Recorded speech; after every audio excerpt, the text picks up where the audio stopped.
Hi guys, it's Nova here. This is another brand new edition of That's my opinion! Today I've got a topic that comes around this time of year, every single year. I want to talk to you about a few potentially problematic Christmas songs. Now, this was an idea brought to me by Falola. Thank you, Falola. Should we get down to it? We know the songs that we're talking about. So we have Fairytale of New York by the Pogues and Baby It's Cold Outside. I can't remember the original artist. It's a super old song that's been covered a million times. But every Christmas when these songs start getting radio play and everyone starts hearing them again, we always hear a bunch of people getting offended by them and there's controversy that crops up. And I feel like we're getting more and more of that every single year. So let's go one by one. So first of all, we've got Fairytale of New York. Now, I feel like this is one of those songs where straight cis people just fucking love it. It's like a real favourite Christmas song. I've never liked this Christmas song.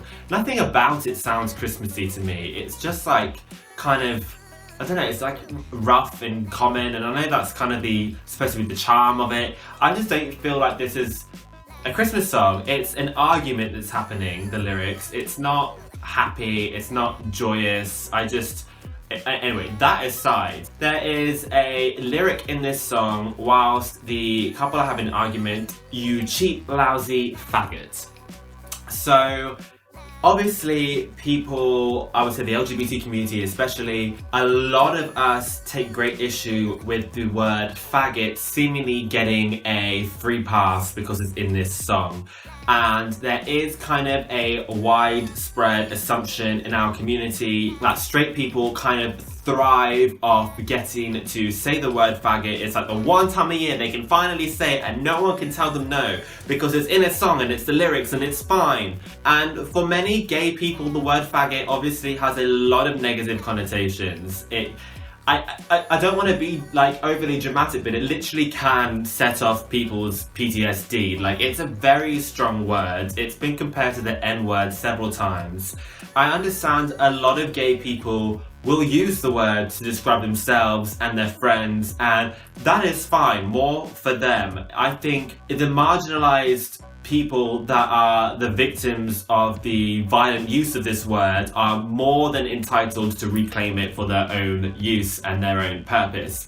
I don't think anybody outside of the gay community can tell people that they can or can't be offended by this word. So, this is why it is a controversy. People take offense to that word being in the song. The defense for this song, there are a few points as to why people think it is acceptable. The first of which goes back to that it is an old song. It is showing just the time period the song was written and it came out, and it wasn't necessarily really thought of that this would be an offensive word, and so we mustn't like erase the past. It's kind of like a time capsule and we should leave it at that. And then there's also another group of people that say that when the song was written, the meaning of the word faggot, it wasn't written with the intention of the 2018 meaning of the word, that it was more to do with the idea that she is calling this man useless, lazy, and it comes from the original origin of the word being like a bundle of sticks or woods.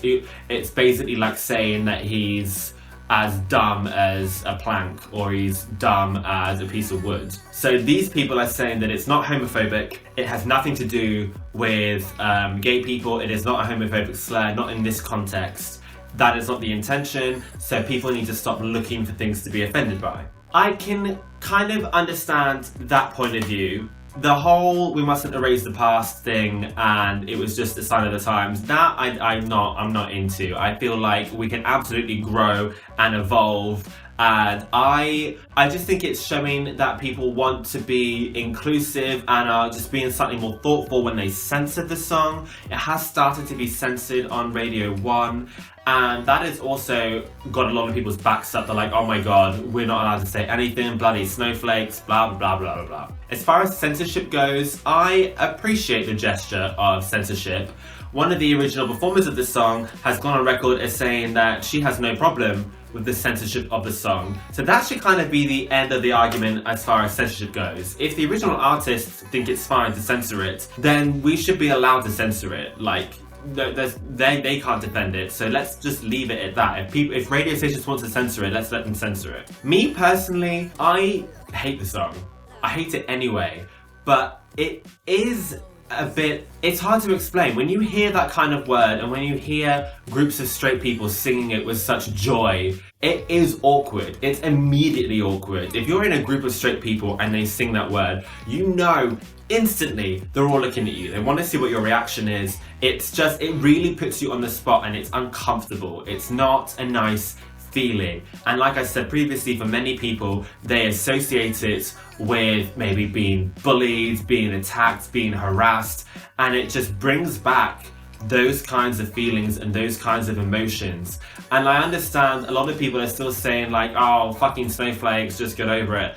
But I just feel like if people are being made to feel that way during Christmas time, then how is it such a bad thing to want to censor just the one word in the song? Why is that so offensive to people, the idea of censoring one word, even when the original artists have got behind the idea of censorship? So personally, I find it really disturbing to see people so eager to say this word, the one time of the year they can say this word, and I also don't like it. So that is my opinion on that. I'm all for censoring the word. Maybe re-record it and replace the word with something else. I saw a funny joke about replacing the word with tag it. Just anything. It's such a point of sensitivity for such a lot of people, and I think to kind of ignore people's feelings on that is really insensitive and really selfish. So the second song I wanted to talk about in this video is Baby It's Cold Outside. Now, this song is traditionally sang as a duet between a man and a woman, and it tells the story of a woman presumably around a man's place, a man's home, and she's trying to make excuses to leave his home, and the man is trying to think of excuses to get her to stay. This, growing up, was a song I listened to many times. This to me is a real Christmas song, and I had never, growing up, even considered the idea that it was a little bit rapey. Reading the lyrics now as a grown adult, there are several lyrics which have been interpreted as being very creepy, very rapey, and I can completely understand that interpretation. There's a line where the woman says, "Hey, what's in this drink?" It kind of implying that there might be something in her drink, like he's spiked her, like he's intending to date rape her. It's just the whole thing can be interpreted as this woman wants to leave and this guy won't let her. It's kind of a bit creepy, a bit gross. And so now a lot of feminists in 2018 are saying that this song kind of needs to be abandoned. It's not a very nice message. It's very sexist. It's just a bit gross. I recently, however, read a completely different analysis of the lyrics of this song. If I can find the link, I will link it in the description below.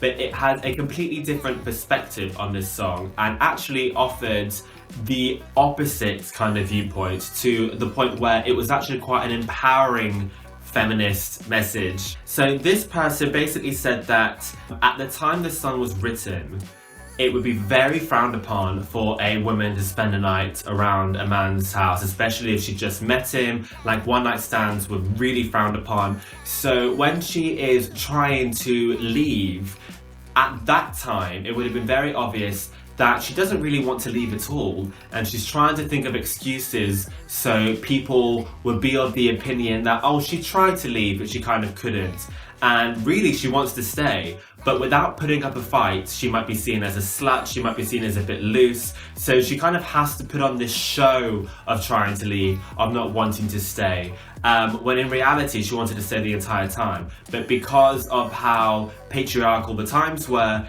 like, sex was really down to men. Like, you couldn't go out of your way to try and sleep with a man. The men had all the control, men had all the power. So for a woman to go out of her way and try to stay was really frowned upon. Like, she had to look like she didn't want it. She had to be this pure kind of character. And when you think about that and interpret it in that way, I think it really does change the entire tone of the song, where it actually has quite a sense of comedy behind it. I find it quite funny. It's almost as if she's going, oh no, but I should really go, and she's already like taking her clothes off. I think it brings a whole new edge to it, and I don't know now if in 2018 we're ever going to get the masses to think of it in that way. I think it's been tainted now with people relating it to being a bit rapey and a bit gross. But when I read this new interpretation, I'm probably not explaining it very well. Again, I will link it in the description. But when I read that, it made me think about it differently. And now I kind of like it. I think it's quite good, it's quite empowering, I find it quite funny. And yeah, I would implore you to research both sides of this argument. I know I said this episode would have a wide variety of topics in it, but it's Christmas time and I just thought this is quite a topical discussion to have. You guys know that I have an opinion on everything, so I really am appreciative for Lola for bringing me such a festive topic to talk about. If you guys would like me to rant on about something else, please feel free to suggest it to me on social media or in the comments, and I will try to include it in a future video. Please subscribe to our channel and ring that bell so you are part of our notification squad, like the real YouTubers say. That just means that you get notified when videos are uploaded, because YouTube sometimes likes to hide them. And check out our Patreon as well, that'd be amazing. What else have I got to plug? Some shit, there's some shit. Just look in the description, everything's there. Okay, bye. Oh my gosh, before I forget, happy birthday to Stuart for Sunday. You are so adorable. Thank you for supporting us. I hope you have a lovely day. And it looks like we've got some gorgeous new patrons. Hello to Cassie Byrne, Angela Finelli, Leslie Peck and Jennifer. Mwah, kisses to you all.